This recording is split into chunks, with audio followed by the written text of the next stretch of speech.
Now, I could be wrong, but I think from what I heard, Critical Strike is, I want to say, a sister brand, or at least using some of the factories that Kunwu is using as well. I could be wrong on that. Feel free to double check me or fact check me in the comments. We got a magnet here on the box as well. That's a bit of a premium feel unboxing experience. We got silica gel, we have a business card, we have a wiping cloth, and then here is the knife. The unboxing itself definitely gives you Kunwu knives sort of feels. The way they put the name in the back of the box on the top right corner. Critical Strike Starfall is the name on this one. Again, will be linked down below so you guys can check it out. But here we go. Let's take a look. Ooh, man, we have checked out some budget, right? Just like with Trock knives, we have checked out some budget offerings from them before, but this is now a premium knife as well. We have titanium here. That pull I'm getting, I believe, is from the blade itself. But yeah, that's titanium backspacer with a lanyard solution there. Interesting. We got a titanium pocket clip and very, sort of elegant slim design. I wonder what the heck this is all about. That has me intrigued the most. We'll find out soon enough. We got a back flipper, we got a front flipper, we got an opening hole, so we got a plethora of different choices here. Let's just go ahead and send it. There we go. Listen, now we are talking. LC200N, that is crazy. That is probably one of the most corrosion resistant steels out there in the market right now. Absolutely a premium steel. I have heard of, I want to say, liners made out of LC200N, and I want to say as far as corrosion resistance goes, it's probably up there with Vanax Super Clean, which is very nice. This one has a little bit of a modified sheep's foot Warncliffe sort of blend, which is nice. Flat grind, a little bit of belly in the mix there also.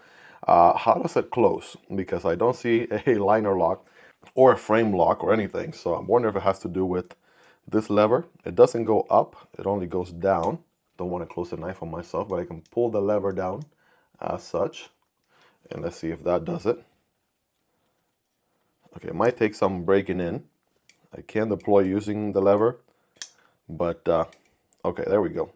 To close it, I can, right, Yoda style. What kind of locking system is this? What is even happening here? We're gonna definitely decipher that here in just a moment. No doubt about it. We have a front flipper, nice and well toned. There's even a little bit of acoustics going on here. Definitely requires quite a flick of the wrist on the close, at least while it's breaking in. But back flipper and front flipper feel good. Spidey flick, there we go. Good access to the hole there. Thumb deploy, okay, that also feels nice. So again, about 4 different deployment methods to work with. I want to say the way this locks, we do have an internal track for an internal stop pin. The piece here slides up once it's fully open. So a moment of truth, right? This is what curiosity got the best of me. This is what the one side looks like, and this is what I was talking about. It had like a little, metal, not Omega spring, but similar kind of spring that pushes this piece forward and back. There's this other kind of screwed in portion. You can see the little screw here. It's actually screwed up to the blade. So this one's going to be rocking across the pivot, pushing this piece right here back and forth. Okay, as it opens and closes, right, you can see the, it wasn't so much an internal stop pin as it was a cutout on the actual blade. Right, you can see that there. And for what it's worth, right, on the opposite handle, check it out. There's your D10 ball. At first I thought, okay, this is just a liner lock. Let's call it a day. But no, this extension here, the sole purpose of this is just to give you the D10 feel. The D10 ball kind of goes into this hole. We can actually see the whole D10 ball track as it goes around. But the actual locking piece is all happening on what I showed you. Again, you got this bell looking piece right here, which is moved around with this little lever on the outside. And once it fully reaches the open position, then it locks, right? It holds it in place, it moves forward because it is under tension. It's being held in place by that screwed in piece I showed you that's on the other side of this blade. And then in order to be able to close, right, you have to be able to pull back on here, just as such. We did multiple times. That moves the piece back as such, and then it allows you to fold it back in. So, I mean, overall, talk about a wild, interesting looking locking system. Doesn't have to reinvent the wheel in a way, but it is definitely pretty interesting for sure. So let me know your thoughts on this one. I thought it was very interesting. The backspacer is screwed from the inside, and it basically only takes 2 screws to disassemble this knife. It's just a pivot screw and this long screw here in the pocket clip pretty much. Now I'm going to put it back together and let's get back to the video. But yeah, this is one that's going to be an interesting carry here because how sort of quirky it is, right? The fact that it closes in a very different mechanism, right? Something different that we haven't seen before. It's unlike any other locking system we've ever used, that's for sure. Ergos are pretty good. We got a full 4-finger grip, nice and comfortable with all the contouring around the titanium.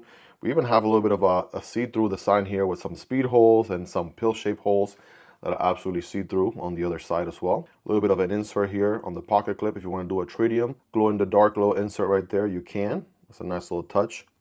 Also another great geometry for utility cuts and draw cuts, right? Very utilitarian blade while still keeping a little bit of belly, right? If you want to do tabletop cutting and things like that.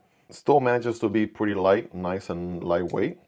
And I do like the sort of clickety-clackety going on here with this, the way you unlock it by the time you let go. Now you can deploy using the little lever itself. That won't happen. It's just more of a return type of thing, right? In order to be able to close and flick the wrist to the close position. But pretty snappy in every other possible way. This one's available on a number of different colorways. From what I can see, they have at least purple and green crystallized titanium available. This sort of monochromatic one is more my taste. I like the captive pivot.